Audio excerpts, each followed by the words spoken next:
for me, and I know that many of the actors feel the same way, you are enough, you speak enough. Because you don't speak so little. Je fais pas trop de gestes. Which is great, it's part of how we communicate. We don't speak the same language. No. So we didn't have time to over-explain something. Ah, c'est bien. You know? Donc il faut que je fasse beaucoup de gestes. Well, So I have to make a lot of exactly, gestures. because it was necessary in order for us to understand, but that's when I'm a dancer. I understand your body movement. Hello. My name is Zoe Saldaña. How are you, Jacques? Nice, thank you. My name is Jacques Audiard. One thing Yes. that I've learned about you is that you are, what's the word? Because English sometimes escapes me, but you're very grounded in the way that you connect. And so, like, as Americans, we're bubbly, we're very, oh my God, and you are very much a Frenchman. You're very, hello, how are you? And your connection is very grounded. And is that true? J'espère, oui, j'espère. I hope. It's D'où ça viendrait tout ça, alors? But where would all that come from, I wonder? being in your living room.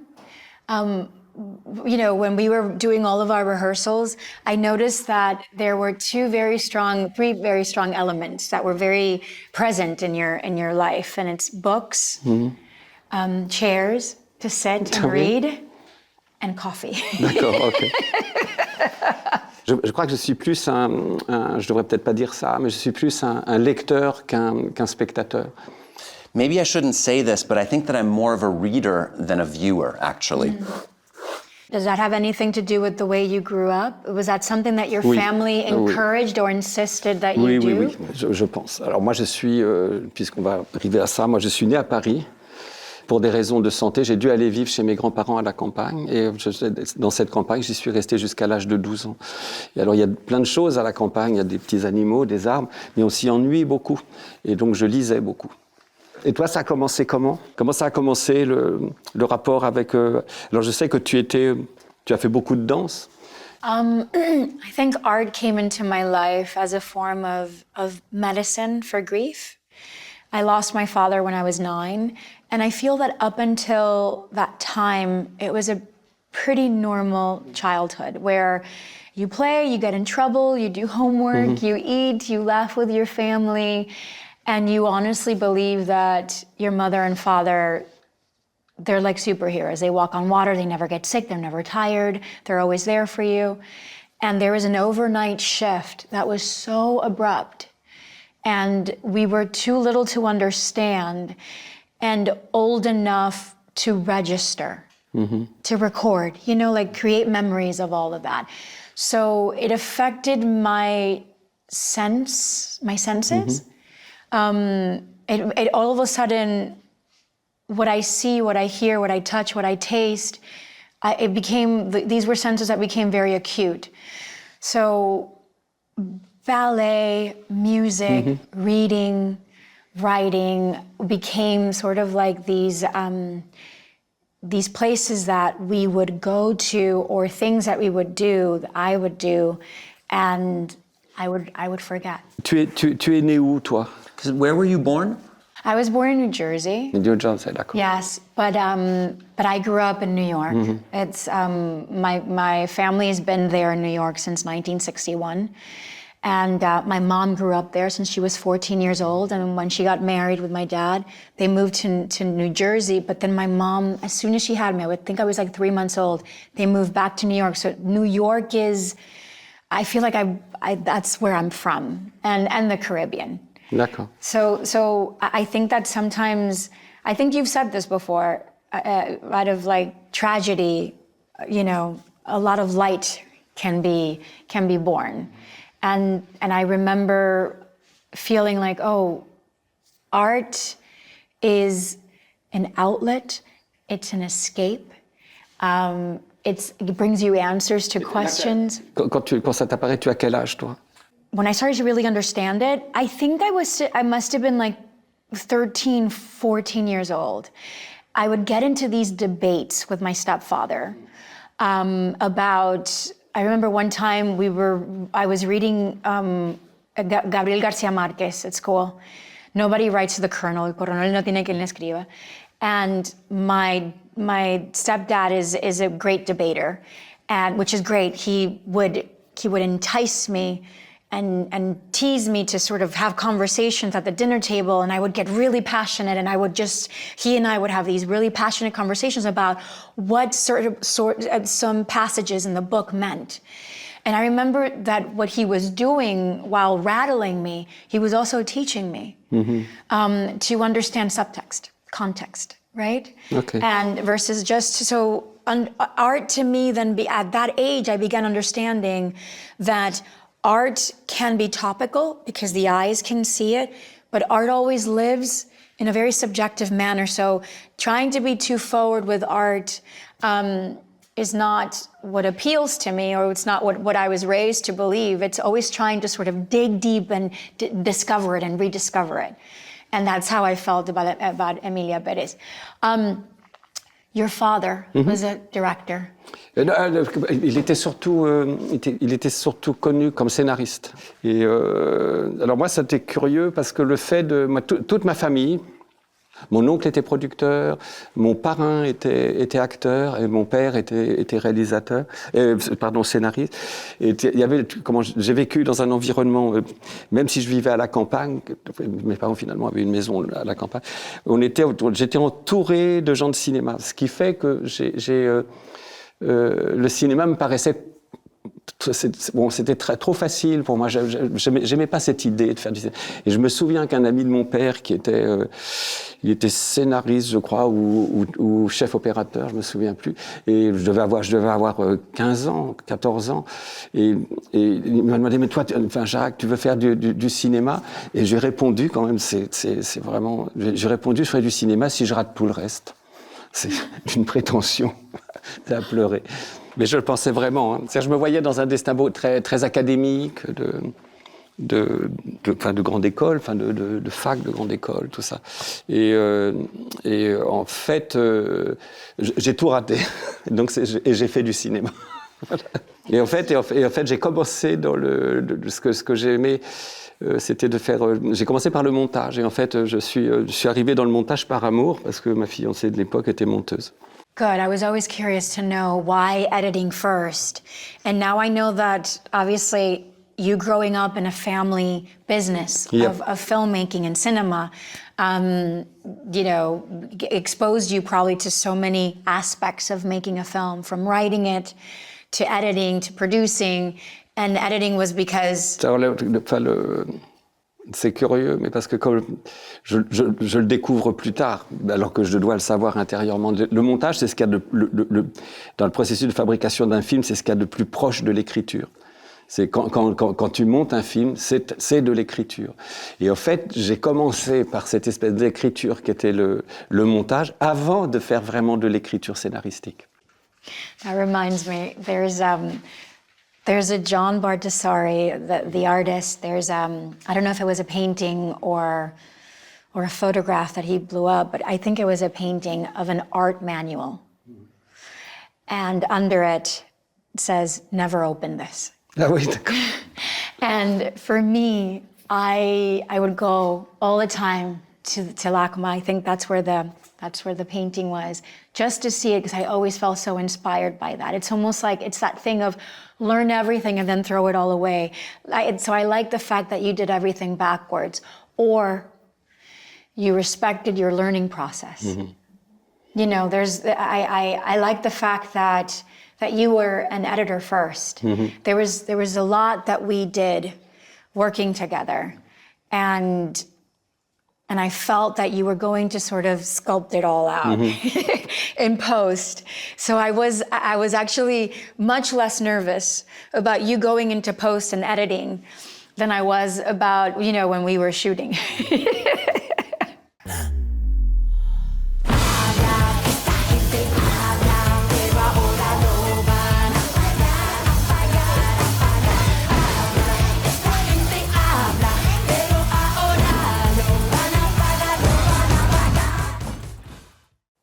quand tu commences à danser, par exemple, est-ce que tu t'envisages comme entrant dans un corps de ballet? Ou est-ce que déjà tu as une idée du cinéma? It's very similar to your approach to directing. You ended up directing by starting something that you call backwards, by starting with editing, because it helped you write, right? It helped you understand the story that you wanted to sort of say. I'm happy that I started dancing. I started because dancing is the biggest challenge. You have to really make someone understand what you mean without saying a single word. And it's in the movement, and it's a feeling. And I mean, there's a dancer that danced at ABT. Her name is Julie Kent, and I went to Mais ça, see c'était her. C'était une école de danse? Was that a dance school that you're referring to? Yes, in New York City, in New York. And Julie Kent was one of the prima donnas of ABT for many years, and she's still dancing, and now she teaches, I think, and she's a director. But she did the most amazing portrayal of Juliet in Romeo and Juliet. And she didn't utter a word. And she was an adult, you know, playing a 13-year-old little girl. And I remember just being so deeply moved because she gave me all the emotions and the innocence and the coyness of being in love. And sometimes words, when they are too much, they can sort of stifle a moment, right? And very little words can also stifle a moment, I believe, you know. Et c'est elle qui t'a fait comprendre que la danse était peut-être un peu plus important que ce que tu imaginais, toi, être la danse? Yes, when I was living in Dominican Republic, that's where I started dancing, and I was almost 12. And my teacher, Delia Mieses, which is a very gifted dancer, and she was basically my very first mentor outside of my mother and my grandmother, that I felt like every time I looked at her, everything she would say to me and everything she would do for me, she was making always space for me to grow. And she would challenge me by teaching me something and allowing me the time to learn it. And I would watch her dance. And I remember there was just, while she was teaching, because she was a teacher already at her academy, and I just loved how she moved her hands. She had she still has the most beautiful hands and these fingers and the way that she moves them when she was dancing or teaching. And then all of a sudden it would start with the tip of her fingers and I would move to her arms and I would see the way she would position her elbow. And then the way then her shoulders would be positioned. And then all of a sudden I would see this woman that without doing anything, she commanded so much presence with her body. And I just that, so that was sort of the beginning of me kind of like understanding that a character comes to you sometimes in dreams and thoughts. It haunts you. You can do search, you can force it in there, but it also has to enter your body.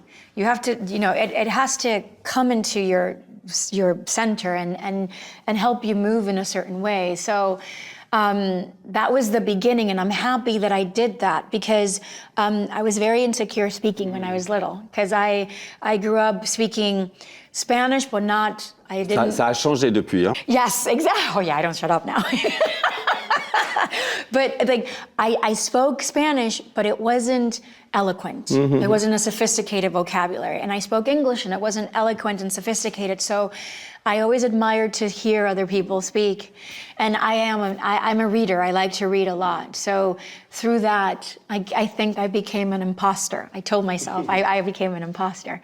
What was it about your father and screenwriting that... Qu'est-ce que quoi, pardon? Qu'est-ce que ton père et le fait d'être scénariste? Alors, c'est que comment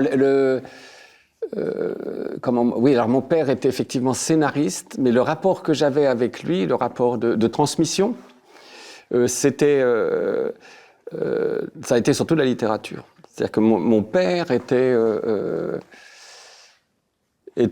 lui aussi plus un littéraire qu'un homme de cinéma. Et il n'avait pas de il aimait le cinéma, il avait une culture aussi de cinéphile assez grande. Mais je sais que vraiment ce qu'il m'a transmis, c'était la littérature. Voilà, si j'ai lu, vraiment, c'est grâce à lui. Je ne me souviens pas, par exemple, Si, quand même, j'allais exagérer. Si, il m'a quand même transmis des choses de cinéma. Si je vois certaines choses, c'est grâce à lui. Mais à partir d'un moment, je me dissocie complètement de son goût à lui du cinéma, alors que je me dissocie pas de son goût littéraire. C'est qu'au tout début, mon père écrivait des romans.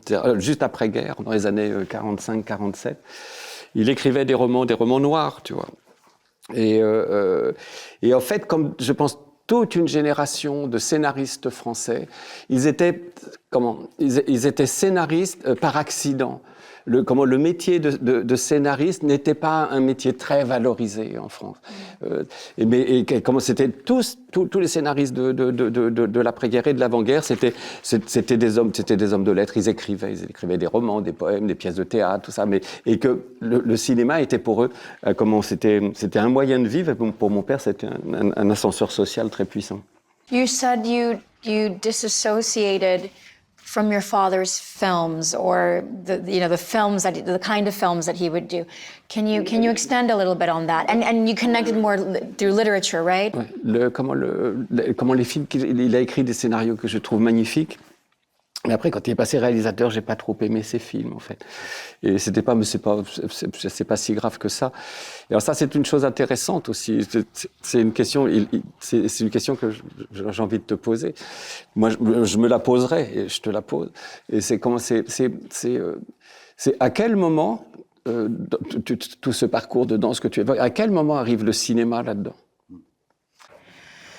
Through a heartbreak. It's realizing, I think I must have been like 18. Mm-hmm. And at that point, I had been dancing for 7 years or 8 years. Oui. And I would push, and I just wouldn't see what I imagined my body to do. Mm-hmm. I wanted my body to do so much more, because I would see all these other dancers around me. And they, sometimes my age, a little older or even younger, and they were so promising. And I felt all of a sudden like this glass ceiling over my head, and I felt like I wasn't going to be able to shatter it. And it was a very honest conversation that I had with myself. Mm-hmm. And what came of that was hard facts. I didn't have the feet. And that's heartbreaking when a dancer has to really face that reality. But I had a very big ego. And I was honest about it. I could have still continued a life in dance. C'est jamais gênant pour soi d'avoir un gros ego, c'est pour les autres. Exactly. But I had a very sort of like rude awakening about it. It's like, okay, I can still dance, and I'll be in the core. Like, there's a character in a film that I did center stage, and what she says in the end of that movie was me. I said that to myself. I said, I can dance in the core, and I'll never be a prima donna, oui, je vois. But I'm not okay with that. I want to go and I want to pursue something. C'est un peu comme Rita, elle ne sera jamais l'avocate qu'elle voulait. Exactly. You can't. Sometimes you just can't shatter those chains, right? And you have to see them. Mm-hmm. If you don't see them, then you live a very disconnected life. And I like to be very connected to myself. La question que je te posais était peut-être moins. But wait, I want to add. It wasn't about fame. It was never, I just want to, but I'll never get to be famous. It was more, I feel, and I'm aware that I feel in such big, degrees that I like going through the stages of all those feelings. And I feel that if I become a storyteller of some sort, and not just, a part of a frame or a part of a story, but if I fight and I work really hard to become the storyteller, then I'll get to feel all that euphoria. Mm-hmm. The beginning, the middle, and then the end of a character. So theater gave me that addiction when I was dancing, where you start and it's act one. Quand Zoé parle du théâtre, elle parle de la danse ou du théâtre de place? When you're talking about theater, are you talking about dance or the theater place? I'm talking about dance, I'm talking about musical theater. D'accord, okay. And I'm also talking about plays, because I never really did a play off Broadway, but I did do classes. I did go to school Mais for justement, it. la question que je te posais était peut-être, en fait, j'avais envie de savoir des choses peut-être plus précises. C'est que, est-ce que tu as vu, par exemple, oui, tu m'as parlé d'une danseuse que tu aimais beaucoup, mais par exemple, est-ce que tu as vu un spectacle de danse, comme ça, un Broadway, je ne sais pas où, et tu t'es dit, waouh, j'ai jamais vu ça, c'est ce que je veux faire. Est-ce que dans le cinéma, tu t'es dit aussi, tu vois 150 films, et puis au milieu des 150, il y en a un, ça te met la tête à l'envers, et tu sais que tout à coup, si tu vas quelque part, ça sera par là. A turning point. It was a movie that Shirley MacLaine D'accord. was in called A Turning Point, and it was really powerful. Once I started dancing and I really said, okay, I'm going to dance. Baryshnikov, for me, Mikhail Baryshnikov did certain interpretations that spoke to me because he had the technique, but every now and then he was a rebel. He would throw it all away. And what you felt was this raw, just feeling in a dance. Rudolf Nureyev was all technique. So he was the swan. So I started to see what certain dancers would convey, and I started then to define the road for myself. Well, I knew that I was never going to be like a Nureyev. I'm probably like a Baryshnikov, where I can have some technique, but I can go off script and I can be me. So things like that. A Turning Point was a really good movie. Romeo and Juliet was a really good movie. Le Roméo et Juliette. I mean, a really good dance to see. Ah, pardon, excuse-moi, parce que pour moi, Roméo et Juliette, c'était Zeffirelli. Oh, really? Et tout à coup, j'avais peur. Suddenly I got a little nervous. No nos conocemos, ¿verdad, Jessie? No, no creo, no.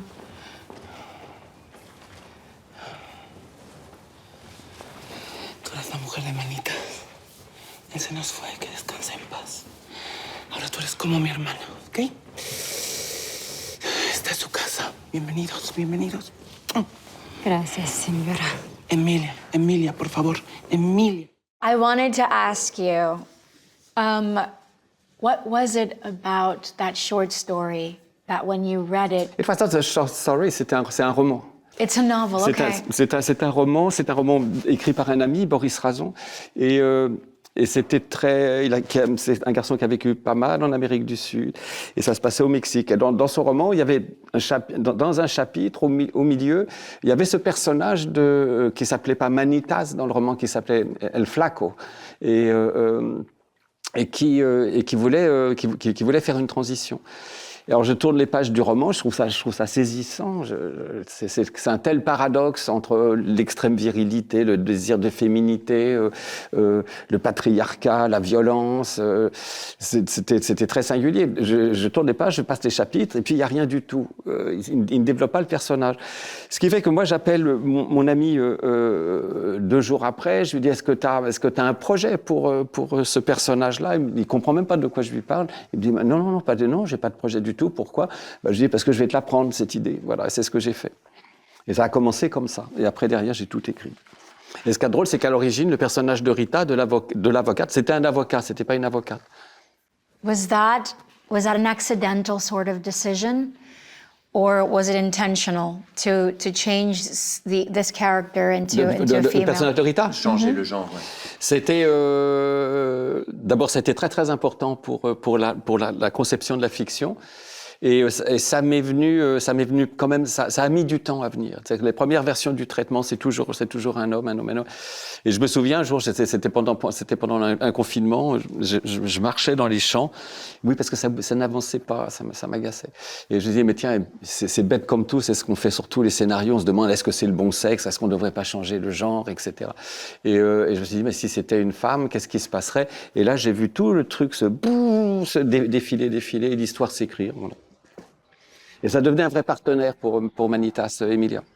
Parce que pour moi, alors je ne sais pas si tu l'as vécu comme ça, si tu l'as senti comme ça, mais il y a les histoires d'amour d'Emilia avec Epiphania, tous ces trucs-là, toi qui n'arrives pas à trouver, le personnage qui n'arrive pas à trouver vraiment l'amour. Mais il y a quelque chose il y a une histoire d'amour cachée dans le film, c'est l'amour caché de Rita pour Emilia. There is that song, 4 años, Oui. which I'm so happy that you decided last minute to take it away. I'm happy that song was still very present for the auditioning process because it helped me understand that relationship and it helped me make a decision about it because it wasn't completely stated. It was, you indirectly implied it, but that means that the actor can either appropriate it and really intentionally pursue it. I think that Rita, they had a very platonic friendship. Parce que je ne savais pas si on en avait parlé de ça. I think we did. And I mean, we talked about so many things, but I remember thinking because when we were performing 4 años, it kept going into a beautiful love energy, I would say. But it would immediately overpass the sexuality. It wasn't sexual. It was spiritual. It was passionate, and it was through admiration. I felt that en 4 años, Rita goes from fearing this possible monster to revering it, admiring it, discovering her, Emilia, la chanson and then that love, that yearning. La chanson aurait été trop en avance sur les sentiments réels des personnages. I know. But this is what happens with context and subcontext. You needed it there to help us understand. The moment you removed it, all we needed to do was have it contained and feel it, feel it. Like I remember that as Rita, there was always that underlying fear of Emilia, because Emilia at any moment can, turn. But that fear of her transformed into fear for her through that love. And it was a really beautiful journey. And I like the fact that you as an editor, which I call editors when sculptors. Ah oui, d'accord. Let's give you the strongest, most incredible piece of marble. And let's have you just chip away until you find what you're looking for. Est-ce que tu penses qu'on a... Parce que moi, je ne me souviens pas de... Est-ce qu'on a coupé des scènes que tu regrettes? There was just one, I would say. And obviously, it was a scene that I was with. And I think you just didn't... it's not about... You didn't cut it. You just... La raccourci? Yes, you shortened it. When she's at the bar. Ah oui, and she's talking to... her business partner who's flown in to see her. We don't know exactly if it's a lover or just a business partner. Because there was, for me, obviously, remember, I'm an actor, so there's a lot of things that I'm feeling in the moment that may not necessarily be the things that are transpiring on camera that you're capturing. But I felt like it was going to give Rita a lot of understanding. But it's also me as an actor wanting to see everything that I do on screen. What you ended up doing was enough.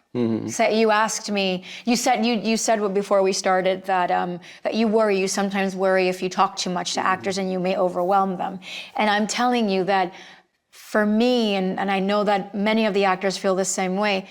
You are enough. You speak enough because you don't speak so little. Je fais pas trop de gestes. Which is great. It's part of how we communicate. Well, you definitely have a lot of energy. I know when you're getting anxious. I know I know when you hear. Aucun prétexte, mes enfants me voient. I don't want my children to ever see me when I'm on set. Why? Parce que j'ai l'air d'un fou. No, moi, quand je le vois, quand je le vois, je me fais peur. Oh là là, mais c'est qui ce mec-là? You're hosting. You're managing your energy, and that's great. You're not suppressing it and denying it, and you're not only giving into it and accepting it. You're containing it, and that's good. Containment is important, but when a director doesn't speak enough to the actors, I feel like a child abandoned in a parking lot. Yeah. And when a director speaks too much, I forget what I was going to sort of do or what I would want to do, and I'm too busy wanting to do exactly what the director wants. When it's just enough, and here's an example, just so you can understand that it was enough. We don't speak the same language. No. So we didn't have time to over-explain something. Ah, c'est bien. You know? we didn't have it. So there was Donc il faut que je fasse beaucoup de gestes. well, So I have to make a lot of exactly, gestures. because it was necessary in order for us to understand, but that's when I'm a dancer. I understand your body movements. Like sometimes you would do these things where I would just see your feet. Like you're in front of the camera, and if I'm there, I can just see your feet, and you would just go. You would do something with your feet like this. C'est le début de la danse. En fait, j'ai raté une And I would carrière. watch you, failed in a and I would sense you, and I'm like, okay, he's reacting Ah to oui. something. I didn't know if it was a good reaction or a negative reaction. Comme ça, c'est pas bien. No, Et ça, c'est bien. No, Jack never did that. But you would jolt. It's almost like your body would, because you have the energy, and sometimes you can be like watching something and you're moving, and then you just get up and you walk, you know. And sometimes you were walking towards me, and by the time you arrived, I knew exactly what the note was. Did you ever feel that? And there were other times Oui, tout à fait, absolument. in which we needed a sentence, we needed Oui. connection in order for me to truly understand in detail what you wanted, because I had either gotten lost along the way. So we were dancing. Mais c'est très And it was différent great. parce que ça, c'est des choses qui m'intéressent. Après, moi, je représente pas tous les réalisateurs français, mais est-ce que c'est... Moi, je crois qu'il y a des méthodes très différentes. Est-ce que comment tu pourrais qualifier la méthode de direction américaine et la méthode de direction, je vais dire à la française, qui est un petit peu bête, mais c'est quoi la différence? I don't think I have enough experience with French directors to be able to make sort of a comparison or to find sort of where's the contrast in all of this. Or I don't even think I have a true sort of idea of what an American director is. I don't see things like that. It's more whether or not I'm able to connect with that person, because I see people, and I see, yes, you may be a director, but I see people, and I'm constantly yearning just to connect, so that I can be given space to try, to experiment. I love experimenting, and I like when directors are at peace with what they know they're going to do, or at peace with how the journey is going to take them, and we together discover. I like feeling a part of the process. So what I don't respond to is when that process has been so designed that I'm only expected to do exactly what that person wants. I don't know how to do that, because I know that no matter what I do, I won't get it right. And then I'm not here. I'm Moi, ce que j'ai here. adoré, en fait, dans le fait de travailler avec toi, c'était, je devrais pas le dire devant toi, c'est qu'en fait, tu avais, et ça, c'est ce que je sens, moi, des acteurs américains. J'ai pas une grande expérience, j'ai fait un western avant, Sister Brothers, mais je sens qu'il y a des choses, c'est que tu as beaucoup travaillé avant quand tu arrives. Et que moi, après, j'ai plus qu'à tourner des boutons, couper des choses, voilà, mais le personnage se dresse devant moi tout de suite. Et c'est pour ça que je parle beaucoup, peut-être, c'est parce que j'ai l'habitude de travailler avec des acteurs français. Why? Parce que comment la méthode n'est pas la même du tout. C'est que la chose se fait sur le moment. Yes, I would see you working with Carla, and it was a very tangible dynamic. It was very present, and it lived very much in the moment, and I learned a lot from it. I like sort of coming prepared so that I'm not surprised, and I think it's just my approach. I think as a dancer, where if you know the choreography, then you're confident enough to go up script.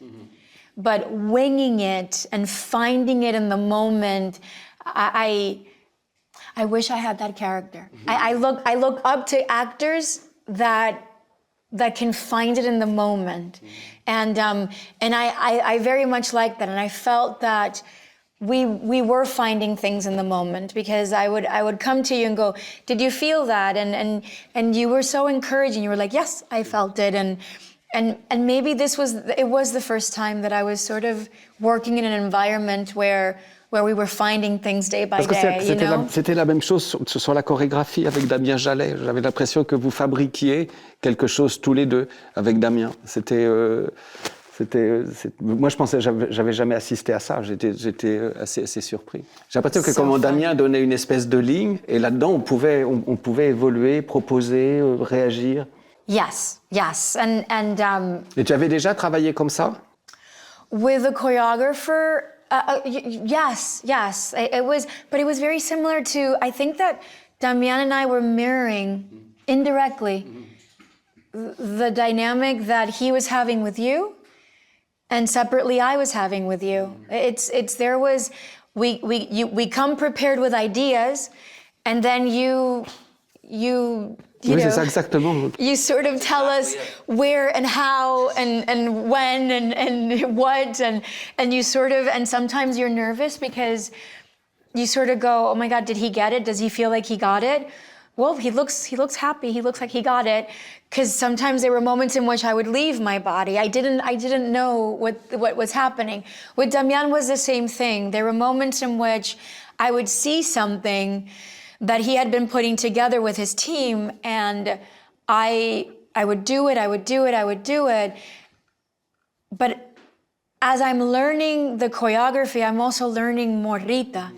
And there are times in which I don't think I should be doing so much here, because I would be feeling something that Rita was sort of thinking about, or maybe that Carla as Emilia had made me feel throughout the rehearsals while she was Manitas and I was Rita, and the way that she proposed a beat made me and Rita feel a certain way. So then I would go and rehearse with Damian. I'm like, wait, this is different. Maybe it's not like this. And I remember that Damian at times, would follow in that lead. And at times I would follow his lead. So it is a dance in that sense of like, sometimes I felt when you followed me into something, because there's that one scene when we were in that van and you said, no, it's too much. A little, after I've taken Jessie to Lucerne. And, but for some reason you would say action and I would do the same thing. And I was like, why? What's going on? Like, I'm gonna disappoint him. Like, that's not what he wants. And I'm like, but fuck, I pulled it off. I got away with it. And it wasn't me that was talking. It was Rita. Like, all of a sudden I was like, I'm gonna go to London. I'm gonna do my fucking hair. I'm gonna open up a big fat account. I'm gonna do my tits, I'm gonna do my teeth. Like, all of a sudden, like, all these thoughts came flooding, but it wasn't me. And I was like, wait a minute. I feel bad for this girl that I just dumped in Switzerland, but I'll never have to go to Mexico again. You know what I mean? Like, and I was like, holy shit, is this me? And I remember going, no, but let it less.